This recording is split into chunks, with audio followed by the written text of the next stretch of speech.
মুসুরির ডালের পকোড়া। ডাল আর আতপ চাল ভিজিয়ে নিয়েছি, অনেকক্ষণ আগে পেস্ট করা হয়ে গেছে। আমি একটা বাটিতে নিয়ে নিচ্ছি। পেঁয়াজ কাঁচা লঙ্কা দিয়ে দিচ্ছি কুচি, লবণ দিয়ে দিচ্ছি,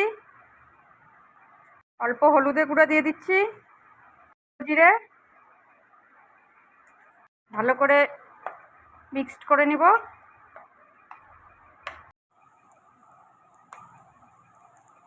আমার ভালো করে মিক্সড করা হয়ে গেছে।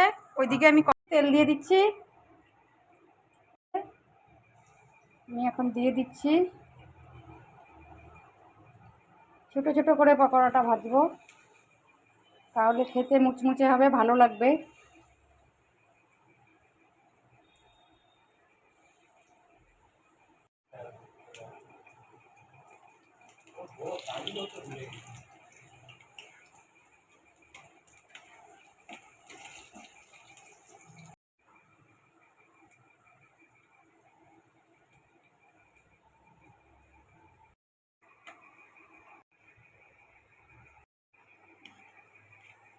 আমার পকোড়াটা হয়ে গেছে, নামিয়ে নিব।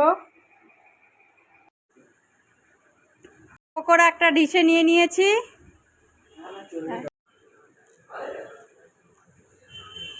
দেখো বড়াটা একদম মুচমুচে হয়েছে। আমি যেরকম করে করলাম তোমরা এরকম করে করবে, খেতেও টেস্টি হবে।